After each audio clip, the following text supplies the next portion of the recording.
Zara, welcome to the Easy Conversations podcast. Thank you for joining me today. And as we've discussed, really excited to have you on the show. I feel like there's a lot to cover today for sure. But one of the things that I really appreciated about your story and I can relate to is sometimes we have to make choices in life, and especially when it comes to a career, and there could be a lot of fear around that for many people. But then we don't appreciate what's on the other side until we experience it. So one of the things Yes. I do want to explore with you today is how do you balance that risk of not knowing what's going to happen and believing in yourself, right? And I think that's a very scary place to be. I'm sure we'll get into that. But before we do, I do want to give you an opportunity to share with the listeners a little bit about yourself, who you are, and what's brought you here today. First of all, thank you for having me, Furkan. It's a pleasure to be here. Where do you want me to start? Do you want me to just go through like my origin story, what Yeah, led me here? of course. I probably had an interesting path. I was born in South Africa during apartheid and experienced some things as a young child um, that are difficult to comprehend. I don't think, at the age of 3 or 4, you're meant to understand what segregation is and what racial discrimination is and what injustice like that is. Hmm. And so it's very difficult to wrap your head around that. And so what ends up happening is, I think it was part of my journey because, it sort of became part of my story. What happens with a child, and Helen Keller said it perfectly when she said, children have no concept of time whatsoever until you can fall, you cry, you hurt yourself, you brush yourself off, you pick yourself up, and you keep on playing. Until one day when something so traumatic happens that it causes you to ask the question, why?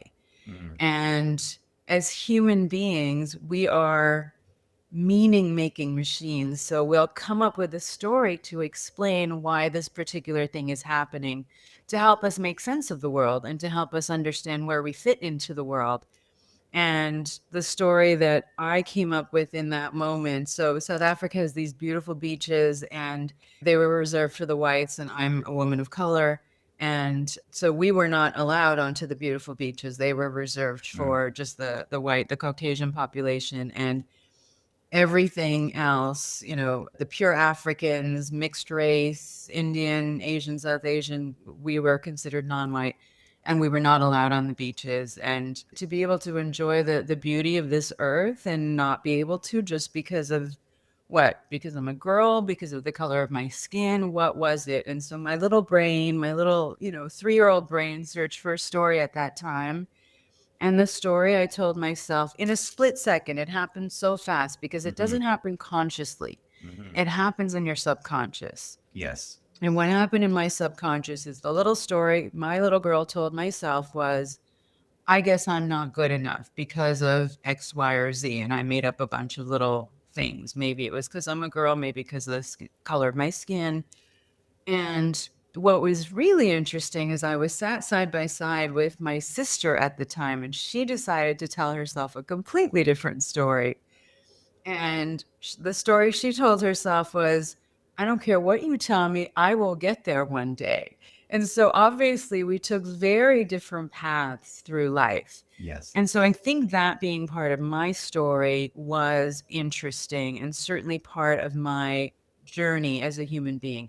I think we are mind, body, spirit, Hmm.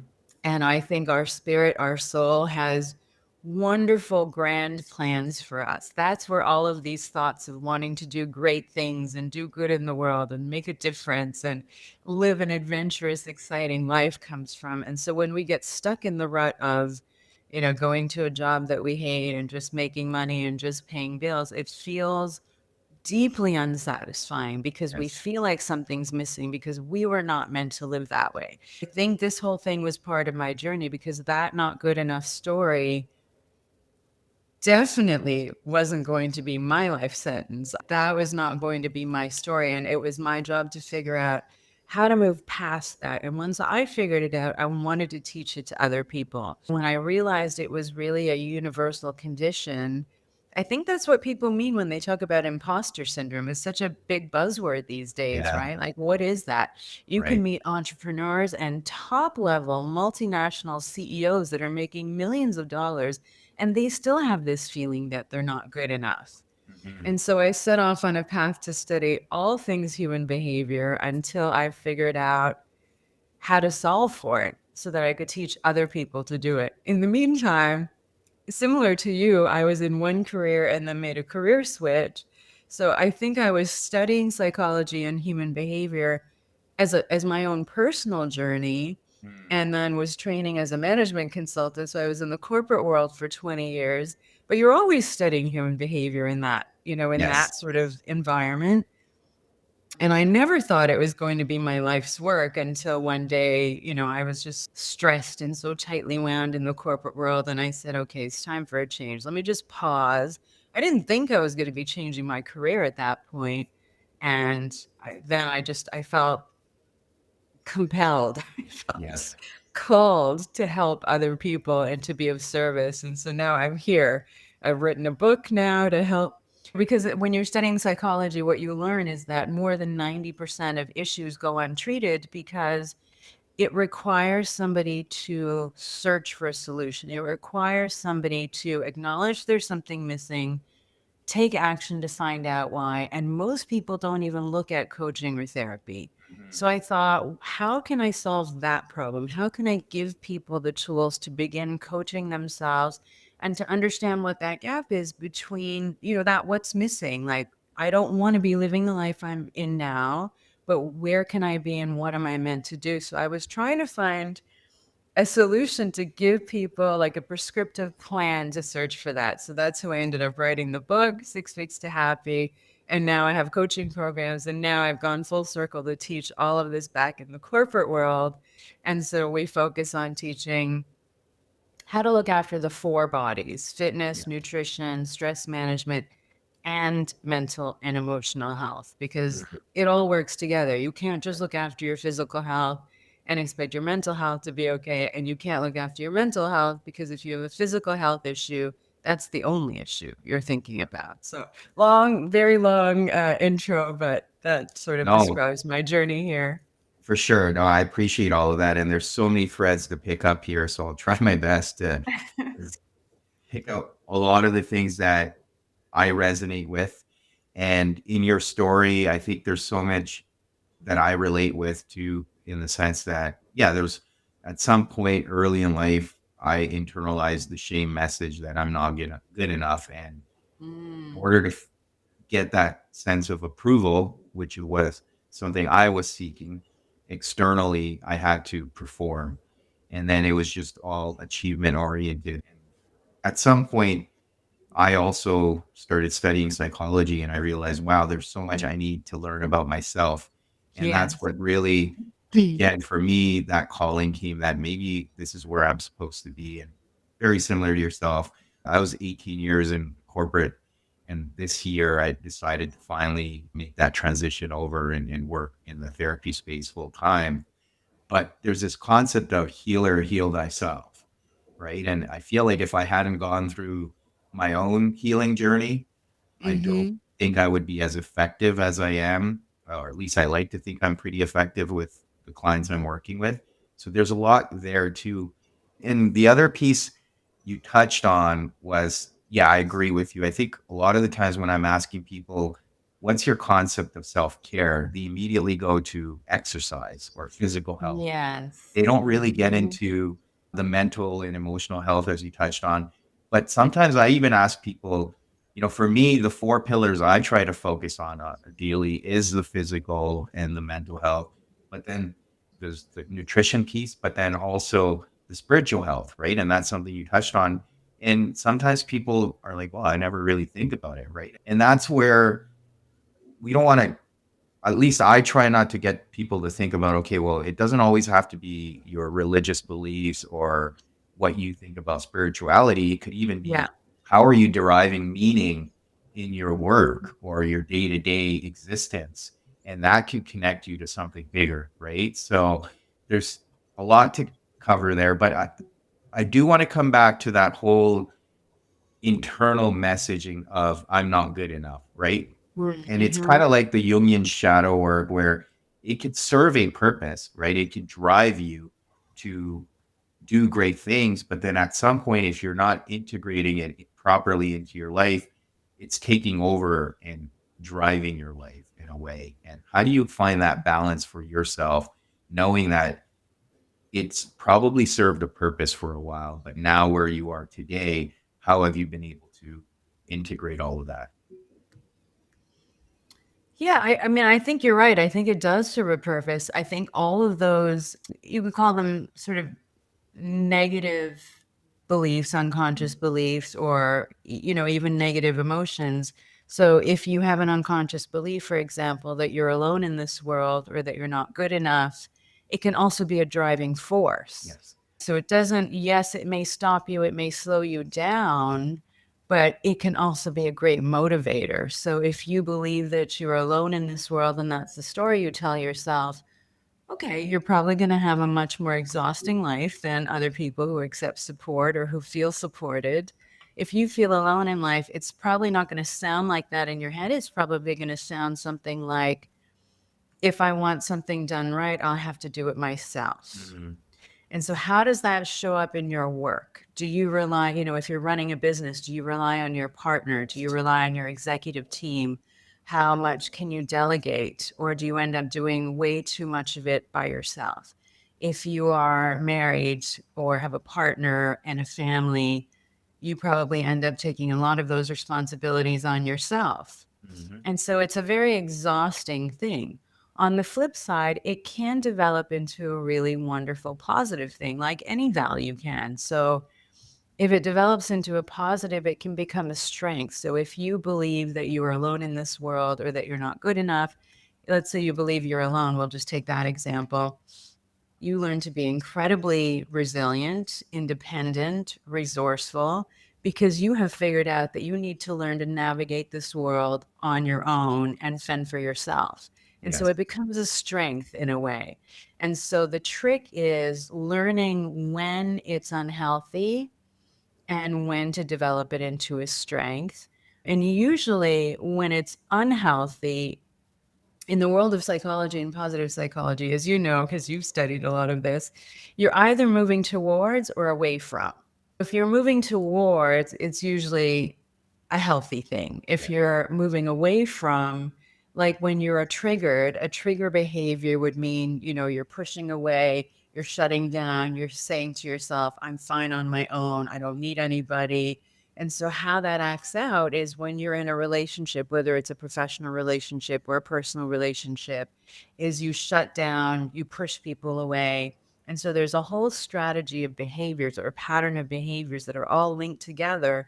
And we are animals, so it gets physically anchored in our body, like stimulus response. Yes. And that unconscious pattern just plays out without you even being consciously aware of it.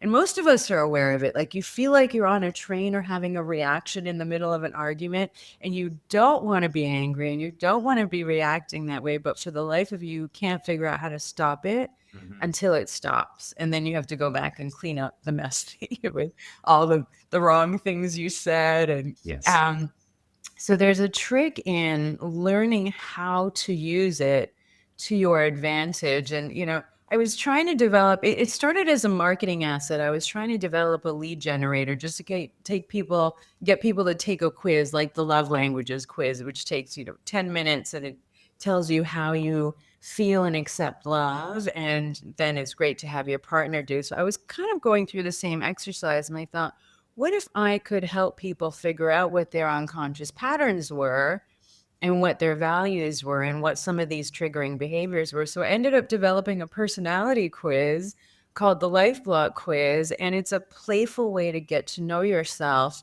as a series of animal archetypes. So it sort of describes 10 different animal archetypes, and it will pull out your dominant unconscious belief patterns and your behaviors so that you can really see it for yourself. Because I firmly believe that awareness is one of the major steps in change. If Mm. you're not aware of something, you can't change it. Once you see a pattern of behavior and you see something in yourself, you can't unsee it. Right.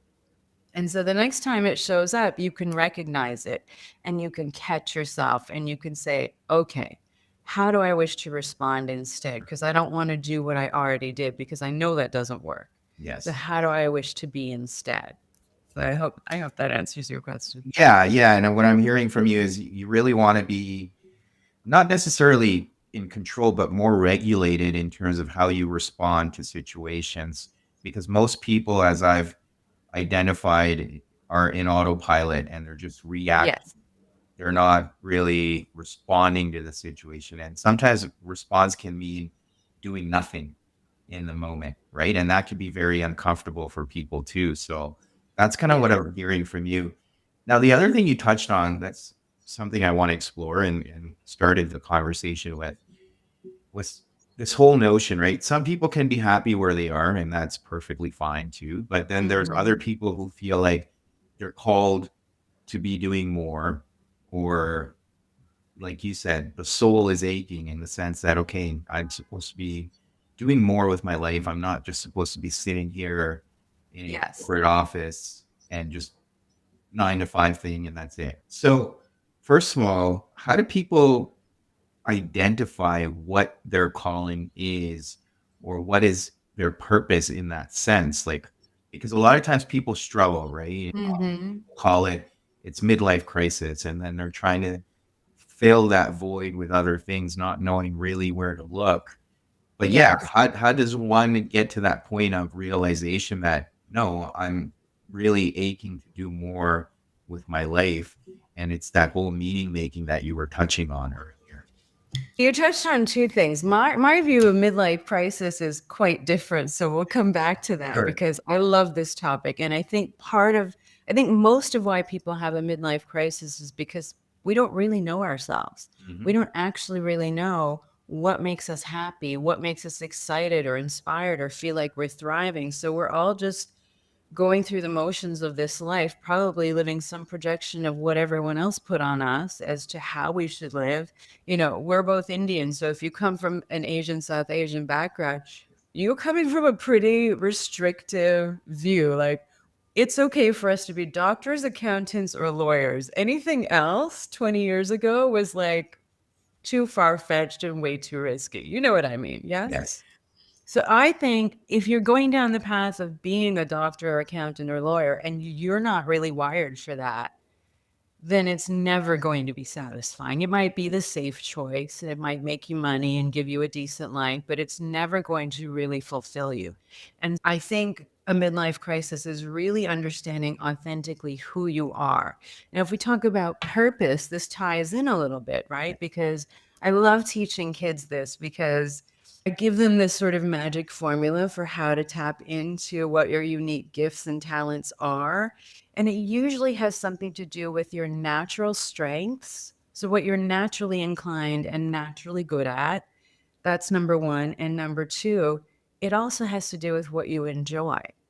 So if you enjoy playing music, then that's a very noble calling because music uplifts the soul. So if you can entertain people or shift their vibration or shift their energy or bring them joy or uplift their mood in some way, that's a beautiful thing. Sure. And if you have a talent at playing music, great. If you like helping people or working with children, or you just, some people just have that natural gift with kids. Like, kids just love them. They just, they spark joy, or they're able to make children laugh or entertain them. Then maybe it has something to do with that. I know for me that I was always willing to and excited to help people in some way.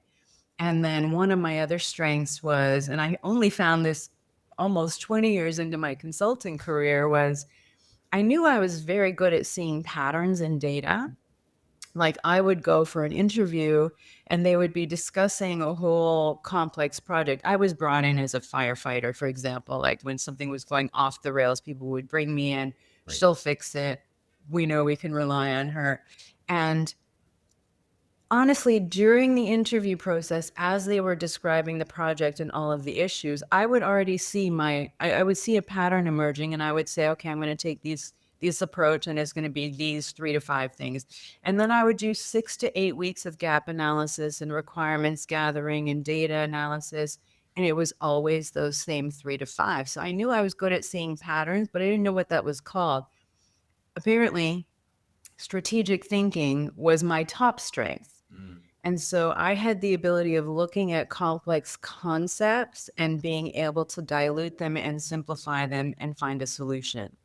And so it makes perfect sense now that I've written a book and I have a coaching program and I'm literally helping other people find solutions now. So it really took one of my natural strengths, which was strategic thinking and seeing patterns and taking complex concepts and Yes. making them easy and relatable and helping people and brought them together. And that's now what I'm doing. So Yeah. that's a really good way of tapping into what your purpose is. And Mm. Chris Peterson is one of the grandfathers of the positive psychology movement, which is literally the study of happiness and well being. He was asked to define positive psychology, and I was very surprised at the answer. He said 3 words: people matter. Yeah. If you just get outside yourself, then all of a sudden your problems, your stuff, all of the things you're missing in your life that you feel a gap in, they don't even matter anymore. Because if you're focused on helping others, it does so many things. It brings you joy, it gives you a sense of purpose, it grounds you, it anchors you. The social connection lights up all of these little areas in your brain, your reward centers. It gives you all the happy neurochemicals you need. And so, just the one act of being of service, it doesn't matter if you're holding a door for an elderly person or paying somebody a compliment or volunteering your time at Lotus House or any one of these wonderful nonprofits. You're going to feel good, and all of a sudden, your problems aren't going to be even in your mind anymore. And we're meant to do that. I think it's part of our soul's journey to be of service and to help Yeah. others. I agree. Absolutely. And one of the things I've been thinking about a lot is because we're so often in our left hemisphere of the brain operating Mhm. very analytically or just trying to be rational. And often, even when I'm working in the therapy side, it's trying to get people to look at things from the right hemisphere so they can start seeing things from a different perspective and almost having a creative view around solving problems. I wonder if that would apply even in that seeking out your purpose, right? Can you find a way where you're being creative and Mhm. also serving people? And then that way you're operating from both hemispheres of your brain and really finding that sense of fulfillment, but also tapping into your creative side, right? So, Yes. so many people who are experience joy when they're doing passion projects that allows them to be creative. So how do you blend the two and hopefully make a career out of it? But that's just something I've been exploring and thinking about because I've just done that subconsciously at times. It's Yes. really helped me feel motivated and energized, and then it doesn't feel like work because Yes. I don't feel like I'm doing work. I'm doing something that I really enjoy. Well, you obviously have creativity as one of your values. So being able to create and produce something is probably incredibly fulfilling for you. It's the same for me. I'm sort of half creative and half technical. And Yeah. everyone's different, everyone's unique. So you need to find your unique formula and then you can solve that problem. And it's interesting because creative thinking and strategic thinking actually are the same thing. They Mhm. use the same part of the brain. They use it's the same process, right? When you're solutioning a problem, you're finding an innovative way to solve for it. Yes. So that would make sense. Yeah, yeah, fair enough. And coming to the next part around then making a jump, right? So say you've Mhm. identified, as you shared in your story and then in my story as well, that I'm not meant to be here. I'm meant to be somewhere else. And Mhm. that can come with a lot of fear, as we touched on it right at the beginning. How or what would you offer to people who are at that crossroad? Like, how do you make that jump? I know for me, I was waiting for the perfect opportunity and things just happened. And I was like, okay, I really Yeah. don't have a choice now. I need to dive in. It's a great question. And you and I have both made a career change, which takes, it takes an enormous level of risk. So Mm, you have to be comfortable with, there's low, medium, or high risk. Obviously, you and I are both high risk takers because we bet on ourselves and, made a choice to change careers. It doesn't have to be that big, is what people really need to know. So, for example, not everyone is going to be very comfortable with changing jobs or changing careers or even changing companies. mhm, So, changing job within that career. I think the first place to start is really ask yourself, how is your brain comfortable working? Are you comfortable with consistency in doing task based work? Do you like to be assigned a task and just finish it? And that gives you a sense of reward and fulfillment? Or do you like being creative and innovative? And so if you're in a task based job, then you're going to really feel like something's missing because you don't get to express your creativity in your work. You don't have to change jobs. You can just raise your hand to your boss or your teammate, maybe to your boss or your upper level management and say, "Hey, are there any special projects going on? I'd love to be able to give my talents to X, Y, or Z." If there's always, especially in bigger companies and even in small companies, you get a chance to wear 10 hats in a small company. And a big company, you're probably going to be in your one role, but yeah, you can certainly put your hand up because there's always going to be some sort of special project going on or a project team where you can either add to or take away from your 40-hour work week and spend 10 or 20 hours on a short-term special project. yeah, So you can look at it a number of ways. It doesn't have to be a big change, or you can find creativity outside of your work. So, in a hobby, maybe take a painting class, learn an instrument. And learning is a beautiful expression of neuroplasticity. It creates new brain cells, it creates new neurons. And if your brain is always learning, you also get to prevent cognitive decline as you get older. So, we should always be learning something, whether it's learning to cook a new meal or learning a new sport or learning a language or just learning something, just something, even if it's doing something with your non-dominant hand. So I think if you're really afraid of change, then, the first step is find your values. So what are the things, values are what's important to you. mhm, So if you're a person that values stability and consistency, then you're probably lower risk. mhm, So you're going to be making smaller changes and then make the small changes in your life that feel okay for you until you find your joy again.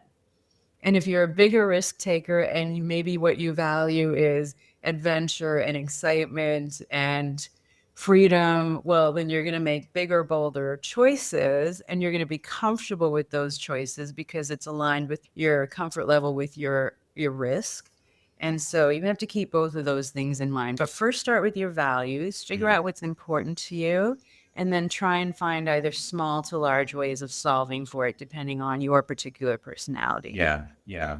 No, I appreciate that. Thank you. And the other piece around values too, I think values aren't meant to be rigid. They can evolve for you over time as well. So Yes. perhaps even getting into that habit of exploring that every few years to see, okay, where am I at? Like maybe 5 years ago, I was making decisions based on specific values I had then, but now my values have changed or the things I prioritize in my life have changed. So maybe that will require me to Absolutely. change directions in terms of where my life is headed now. Yeah, because as you evolve, I mean, let's say you're just starting out and you're 25 to 35, you haven't hit your prime, you haven't hit your peak in your career yet, and there's a lot of fear. You're building financial stability, you're building skill sets in the professional world. But by the time you hit say 40, 45, you feel pretty rock solid. Like you've hit a good earning potential at that point. You've acquired 15, 20 years of skill, depending on when your schooling ended.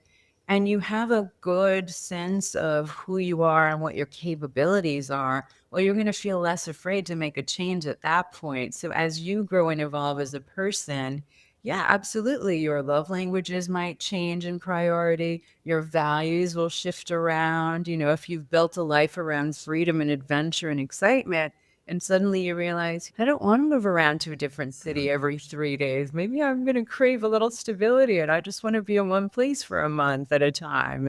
And so, yeah, it changes. It just takes some developing some awareness and saying, like, okay, I think I need to just reset and figure out what do I want next. But Yes, absolutely, you're right. It does change. for sure. And how, like, are you able to walk us through the coaching model a bit more in terms of how you're supporting people? And I know you touched on some of the key focus areas when you're working with corporations too, because that can come with a paradigm shift, right? Because Yes. a lot of the times, what I've observed is there's not a lot of focus on the mental and emotional health. While the others, you could see people prioritizing nutrition and physical health for sure.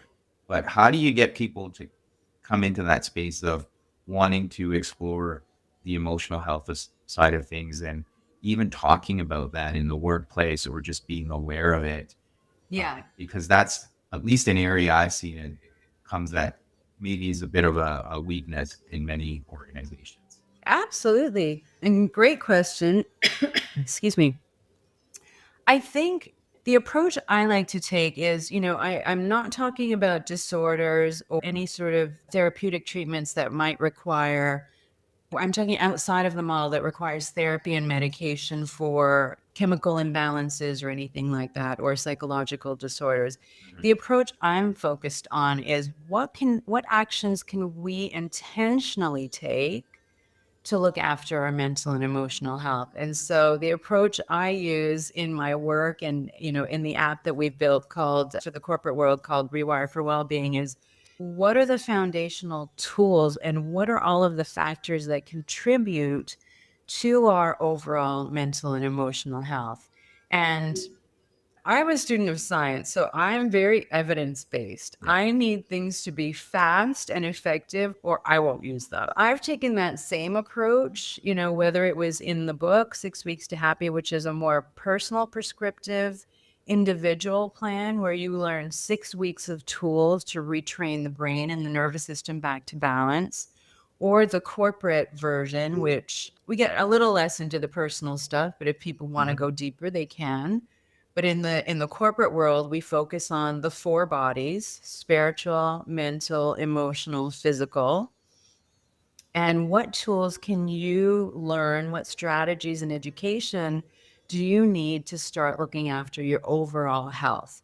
And I take the approach of functional medicine. Instead of treating symptoms with medications and whatnot, I'm more a fan of what is the root cause and what is within your control to be able to look after yourself. And it comes down to a whole bunch of really simple things. For example, eco psychology, which is this term that being outside with nature is really important. We were not meant to live in buildings. When I worked in corporate, there were maybe 10% of the people who looked after their health and their fitness. Right. The rest of people are pretty sedentary. They don't work out much. They don't move their bodies. They don't even walk outside 30 minutes a day. They don't get outside. They grew up in a video game culture. And so their kids are on their tablets and they're sitting in front of TVs. And at work, they're sat at their desks and they're in front of their computers all day.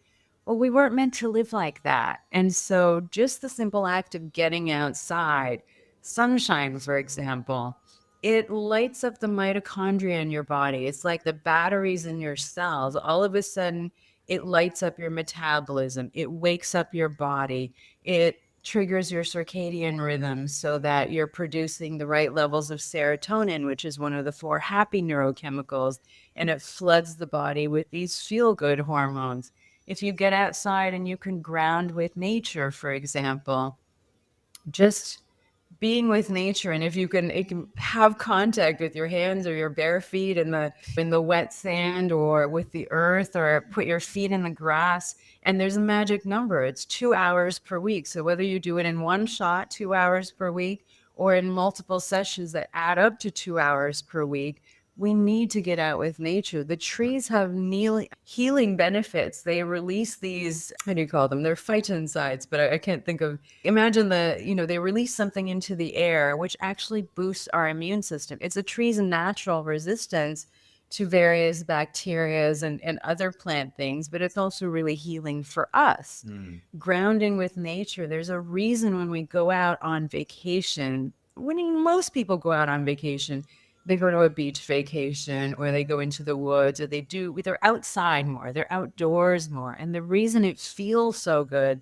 is because the Earth's electromagnetic frequency vibrates at a frequency that aligns with our calmest brain waves. So mm, it's like tuning a radio knob. It actually calms your brain and your nervous system down. There's just one of many right. tools that we get into. We get into the value of different diets, for example, how you can flood your body with the four happy neurochemicals. Physical exercise is another one. Yes, we talk about it in terms of fitness, but it's actually one of the best things you can do for Yeah. mental agility, for cognitive ability. You get a rush of endorphins. It's another happy hormone or happy neurochemical. It's your body's natural anti-inflammatory and natural painkillers. It's all of these factors together in a prescriptive way. So you're learning foundational tools one week upon the next. And then in the corporate app, we actually have weekly targets that we set where you have to do 2 hours of getting outside every week as an exercise, and it shows up in your measurements, in your targets. You have to have so many stress management exercises per week, whether it's a guided meditation or breath work or a walking meditation, because it calms the nervous system down. And over the years, we have unknowingly strengthened our stress response as though we were strengthening those muscles in a gym, but we have no knowledge that we actually have an equal and opposite calm response. Mm, So it's kind of training those calm muscles back so you can learn what it feels like. Because I think most people, especially even when I was in corporate, I didn't know the difference. I thought being tightly wound was normal.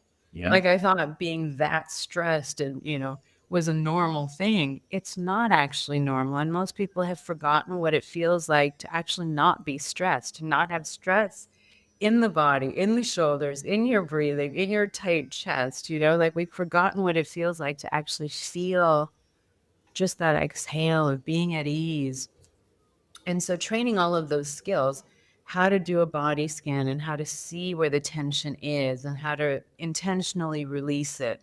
So it's a whole number of tools Mhm. that address the spiritual body, the mental body, the emotional and the physical that work together to look after your mental, emotional and physical health. Yeah, yeah, I agree with so much of what you're sharing here because we lose sight of those things. And I also agree in the sense that we live in a world where we tend to majority of the stress is self-induced, and then you're in that fight or flight, and your body is Mhm. not in a good place, right? Your immune system Yes. is shut down, and you're constantly acting like there's threats all around you. So that's not a good place to be in because that's just a specific response to a real threat, not necessarily the threats we perceive all around us. Now, I mean, we are wired for survival, yeah, so all of those instincts are incredibly natural to us. But what most people don't understand is that we were 5% conscious mind, 95% subconscious, unconscious. yeah, And any real change happens at the unconscious, subconscious level. If you can just learn the education, and I don't know why they're not teaching this in schools. That's my next venture is to build a program for kids mm, where we can actually teach these skills. Because when I do get to work with kids in the nonprofit world, they love this yeah, stuff. They're so stressed these days, way more than when we grew up. right. As teenagers, as small children, there's so much more stress with social media, with all of this pressure on how to look perfect these days, with all of these filters. And you can't tell what's real and what's not anymore. And so, I think we need to do better. And so, this is a start, just being able to provide the education and give people the tools. Sorry, I interrupted you. Please go No, ahead. no, not at all. And I did want to come to the whole 6 weeks to happy concept because Mhm. there's a lot of conversations now around, well, people have this perception of happiness and how to achieve happiness and putting conditional things on, or just expectations that if I have these things, then I'll feel happy. But it's a choice. We can make a choice and not put it on externalized things. So I'm curious from your perspective, what is Mhm. your view? Because obviously you've touched on the positive psychology aspect and the meaning making in our lives, living with purpose. But there's obviously these things we can do and make choices on a daily basis, which can bring about happiness. But often the perception is, I feel, where people are misunderstanding the whole notion of happiness. Yeah, I think, I think there's some misnomers on what happiness is. I think people expect, like, oh, that means I'm going to be smiling all day, or if I just think positive or use affirmations that, it's going to change my life, don't really work if you're just reciting words. There's two pieces to an affirmation. You have to embody the feeling, you have to get into the vibration of the emotion. So if you're saying, I am deserving of love, you have to feel it in every cell of your body in order for that to actually work. And understanding how to get there requires more than just focusing on the positive. Because sometimes the search for happiness, we end up just focusing on all the things that are missing in our lives. So we also have to look at all of the elements that create that state of being. And so the approach I took was it's a scientific approach. So if you want to solve for anything, you need to have a vision of it in the first place. You need to know what happiness will look like for you. And like we said at the start of this call, most people don't even know themselves. So they don't even know what they're looking for. They might be living as an avatar, a projection of somebody else's views on what life should be for them. That's Yes. number one. And that speaks to the spiritual self. I think your soul, your spirit needs to be authentically you. And we've heard this term. What does it mean to be authentic? I think people need to know themselves. Who are you? What is, what Furkan needs and what Zara needs and what anyone else needs. What I need is not going to be the same as my partner or my siblings or my parents or my friends or my colleagues. 10 of us could sit at a table and order breakfast and order the same thing for breakfast. And I promise you, all 10 versions will not show up the same. We will all tailor it differently. Mm. We are unique human beings. And so you need to tap into what is your personal formula for happiness and success. One person might like high flying luxury and only want to travel business class and 5 stars. Another one might be perfectly happy living in a trailer and, taking a caravan and parking around the world and doing road trips around America or never leaving the US. Yeah.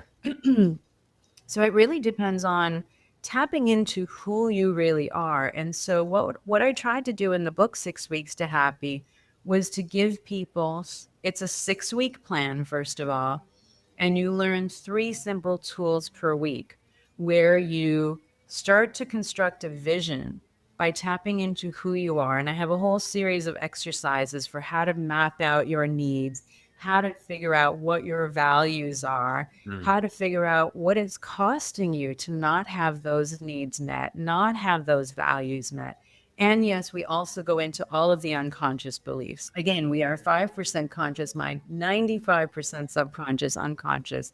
And all of those unconscious beliefs, it's like having an outdated operating system, like an operating system in a computer. You have to understand the language for how to upgrade your operating system.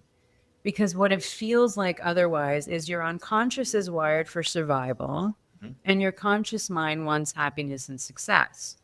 Well, if you're wired for survival, you're going to play it safe all the time because that's what survival is about.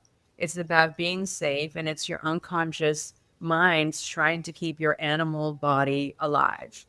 So if you're trying to cross the street or if you're trying to take a risk in business, your unconscious is going to want to play it safe, but your conscious mind is going to want to try and figure out how to go for it. Mhm. Well, if they're on opposite teams, then you're going to always have this inner conflict. So I like to say your your conscious mind is your goal setter Mhm. and your unconscious mind is the goal getter. So if they're on different teams, you're never going to arrive there. Right. So learning how to integrate the two, learning all of those unconscious beliefs that are stopping you and having an awareness of those patterns is the very first step to moving beyond them. Yeah. So from moving from fear to love, from removing self-doubt to yes, I can, and understanding your capabilities. So it incorporates all of these different elements.